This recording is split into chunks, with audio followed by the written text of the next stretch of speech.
Hi, I'm Lucy from Sew Essential, and today I'm bringing you a roundup of the patterns and fabrics and tutorials from week 4 of the Great British Sewing Bee 2026. Let's get started.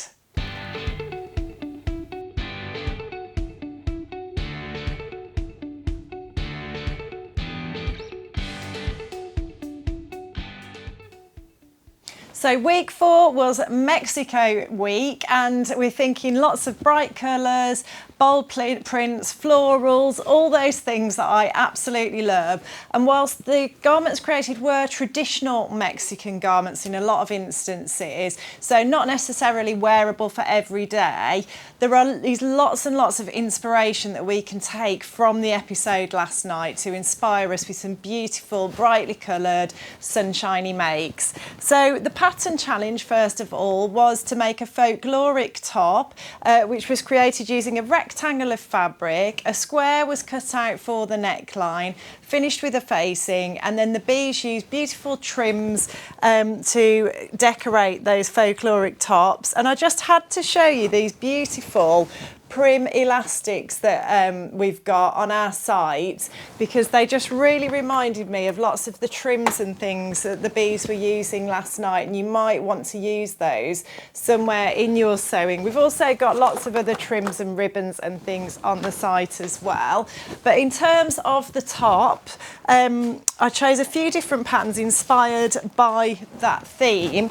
The first one was Simplicity 9452. All of them have got a square neckline like the top in the episode last night. This one is a really lovely, clever design. It looks like it's probably elasticated over the shoulder. It's got gathering at the sleeve head, a full puff sleeve that you can do short or long, or you can do like almost like a tiered puff sleeve or a little flutter sleeve. And the bodice is just pleated, so it's very loose fitting like the folkloric top last night, and I think it's a really beautiful pattern. And I thought you could sew that one up actually in the fabric that I'm wearing, which is this gorgeous cotton lawn in a multicoloured floral print. I'm going to link all the patterns and the fabrics down below for you in the description, so do check those out. Another top that's got a lovely square neckline and reminded me a lot of the sort of Mexican theme last night is McCall's 8202. Again, that lovely square neckline with a sort of border, and then it's gathered above the bust, so it creates a lot of shape there, but a loose fit again, gathered sleeve heads, and a short sleeve loose fitting, or you can create like a ruffled border, a sleeveless version, or there's a version with a little ruffle hem on the sleeves as well. Really pretty, lovely little top to wear for summer. And we have a bit of this gorgeous cotton gingham left if anybody wanted to recreate something similar to that on the pattern packet. And then finally, I also chose the Friday Pattern Company square neck top. Always love their patterns. They always come together really quickly and easily. It's got that lovely square neck. It's got a dolman sleeve, so you haven't got to set a sleeve in. The sleeve is part of the bodice, so should be a nice simple sew. Apparently there are pieces included to do it in knit and woven fabrics, and I thought just going along that lovely bright coloured theme, I would use this viscose poplin fabric, which I used recently to create a maison fauve top that I loved. And yes, that was my roundup for the pattern challenge. Then on to the made to measure, where they were making traditional Mexican outfits that have themed for different festivals, and some of the key techniques that I saw in the made to measure were gathering, and we've got a really good tutorial on the channel for using a gathering foot, so I'll try and pop a link to that in the description below. I also saw Heather, who made a beautiful tiered skirt, hemming the tiers using a rolled hem on an overlocker, and I've got lots of videos on our channel showing you how to do that, so I'll pop a link to that below as well. And then the other tutorial that I thought of has gone completely out of my mind. There was something else that they were doing, which was, oh yes, tiered skirts. So I've got a tutorial on the channel how to create your own tiered skirt as well, that you can then attach to a bodice of a dress that you like, or you can just create a skirt on its own. So I'll pop links to all of those in the description below. But in terms of what people made, Heather made an incredibly beautiful tiered maxi skirt with a cropped bardeau off the shoulder with a big ruffle top, and she chose lots of different floral print, dark floral print cotton fabrics and sort of mixed and matched them, and it really was incredibly beautiful. The pattern you could use to recreate the skirt is McCall's 8150, but there are lots of tiered skirt patterns on our website. There's a Tilly and the Buttons one, there's a Fibre Mood one, there's lots of Juliana Martef's, there's lots of different options, so do check those out in the links below. But I thought that skirt you could then pair with New Look 6507, which is an off the shoulder with a deep ruffle dress, or it can be an asymmetric ruffle across one shoulder with a little strap on the other side. You could make the off the shoulder ruffle version and create a crop top with that to go with the skirt. And this pattern also could be used to create a dress very similar to the one that ADELE created, which was just the simple off the shoulder ruffled dress, which was really, really beautiful. Me and Vicky were just saying, actually, we felt that was kind of not sort of held in as high regard by the judges as we thought it should be. We thought it was really beautiful. But we've got this beautiful black cotton floral poplin fabric, which you could use to create Heather's look with the tiered skirt and then the cropped bardeau top. And then for ADELE's dress, I thought this beautiful cotton satin fabric, which I made a sundress in recently, and has been an absolute godsend this summer because the fabric is so silky soft and so light and so beautiful against the skin, but it's also got this really vibrant, colourful print, which I just think is so fitting for the Mexican theme last night. So that was those ones.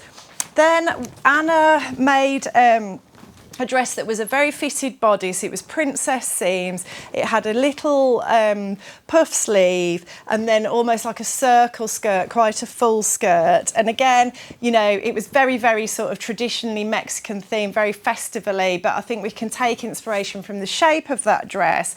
And it always makes me pick out patterns that I wouldn't spot otherwise on the website. And the one I chose for this was the Itch to Stitch Giverny dress. It hasn't got princess seams. It's actually got either a pleated or pin tuck panel at the front of the bodice.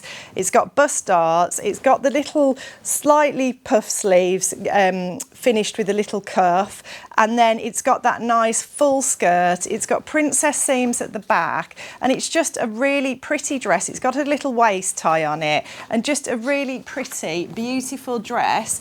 And I thought you could sew that up probably more as we head towards autumn in this beautiful plum crepe fabric, which is very, very similar to what she's actually used in her photos of that pattern, which is where I took the inspiration from that one. So not necessarily very Mexican themed, I wouldn't say, that colour, but we're just taking inspiration.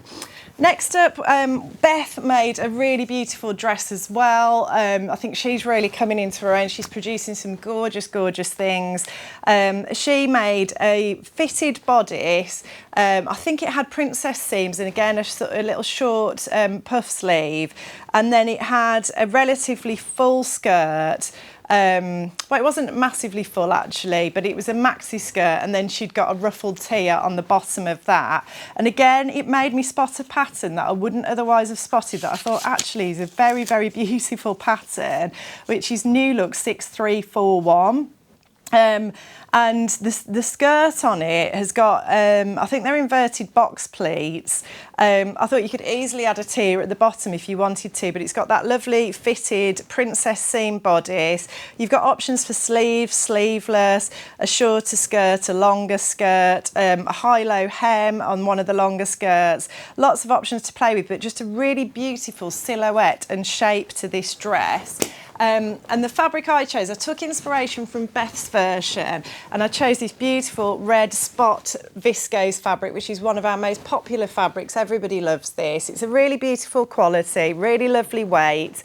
That pattern, it does list things like taffeta and satin and things, because I think on the version, on the packet, it's quite sort of structured. But I thought actually that would hold the pleats and it would just flow and hang differently. It wouldn't be as structured and voluminous as it is on the pattern packet, but I still think it would work in a nice drapey fluid fabric like that as well. And then next up, I'm going to couple Rebecca and Minnie together. They both made similar tops that had a sort of yoke at the top and then gathers above the bust for a sort of fuller bodice, and then little short sleeves. And I just immediately thought of the Sagebrush top by Friday Pattern Company and thought that that was very fitting with all of the themes from last night as well. So it's got the yoke at the top, you've got a little ruffle that you can attach under the yoke, it's got gathers, so it's got a fuller bodice, and then it's got a cute little puff sleeve that's gathered at the sleeve head and got an elasticated hem. And again, just going along the sunny, bold, pretty fabrics, the sunshiny fabrics that we saw in the episode last night. We've got this gorgeous orange cotton lawn, which I thought would make a really nice sagebrush. If you paired that with indigo jeans to tone it down, it would look absolutely gorgeous, really lovely and vibrant for summer. Beautiful quality as well. I'm sure that's a Pima cotton lawn, which is a really high quality cotton lawn. And then Rebecca and Minnie both put skirts with that top. Now, I chose a skirt that I thought would be like Rebecca's, but actually Rebecca's was gathered and I chose a pleated skirt, but I thought I'm going to include it anyway because again, a pattern I haven't spotted before and I just thought was really lovely. So it's got inverted box pleats that come out of the waist. I'm not sure if there is actually a separate waistband piece. I don't think there is. I think the shape in this skirt is created using pleats rather than having a separate waistband. And there's different lengths that you can create and it just creates a lovely full skirt. And I just thought that was a really lovely pattern to include, which is Simplicity 3139, sorry. And yes, it's got 2 or 3 different lengths included in that. And I just thought you could make like a really beautiful evening skirt with that, that would have real wow factor. And I think it'd be a lot of fun constructing it as well with those pleats. But the fabric I chose for that, this is another really popular one for us over the years. It's a beautiful, vibrant floral print. It's a cotton, I think it's a cotton poplin. So it's got a bit of structure and a bit of weight to it. So it'd work really well for that pattern. And I thought if you made that skirt in that, and then you could just pair it with a simple white top, it would look absolutely beautiful and be a real sort of wow factor skirt. Emma made a dress that had almost like a turtleneck, a very fitted bodice. I think it had a, I can't remember if it had, I think it had a 3/4 sleeve and then a flared skirt. And I immediately thought of Simplicity 9176, which is a pattern that's been around for a while. And I remember loving it when it first came out. It always feels very Kate Middleton to me. You've got options for a 3/4 sleeve, sleeveless, or a short sleeve. And it's just really beautiful and simple. And I think it would be a fantastic dress for autumn, winter if you made the longer sleeve version. And because I think Emma made a red dress, I thought let's just use our red Prestige crepe, which is the fabric that is on the mannequin, if ever you've spotted my red dress on there that I made many years ago. And then finally, we've got Tim and Lewis. So Tim really went for it, made some velvet trousers with the a white sort of pom-pom trim down the side. And then he made a jacket with a floral panel at the front and then black sleeves, and then put white tassels under the sleeves. I thought it was really cool. It was a really creative, clever idea. Probably not many of us are going to recreate that look to sort of wear day to day, but I just thought I'll take inspiration from the jacket, just find a nice men's jacket pattern. It was quite hard to find one because you couldn't really see under the fabrics what shape and style the jacket was, but it felt like it kind of buttoned up and quite close to the neck, and was just quite a loose fitting design. And I found Butterick 7016, which is actually a pattern for all the family to create shirts or shackets. So children, women and men's patterns are included in this one. And I thought, you know, it's just a really good all-round pattern. And just sticking with that sort of Mexican theme, I thought our suede fabric could be a really good fabric to make that up in. And I bought a jacket earlier in the year, just before it got really hot here, in a similar sort of fabric to this, and I've worn it ever such a lot. It's just a nice kind of easy to wear colour. It goes with lots of different vibrant colours. So yeah, just a good like general all-round wardrobe workhorse to have in your handmade wardrobe. And then finally, Lewis made a white shirt and some white drawstring trousers that were supposed to be finished with a red neckerchief, but he ran out of time. But I just found a nice men's shirt pattern by Merchant and Mills. Again, all of these are on our website. The links are going to be in the description below. It's the Arbor shirt by Merchant and Mills, and it's just a classic men's shirt. It's got a yoke at the back, it's got the patch pockets, a button down front. Can't actually tell if it's a collar and collar stand or if it's just a simple collar. I think it might just be a simple collar, but all the details are on the website. It's got a long sleeve, lots of options for top stitching and just like those classic shirt features.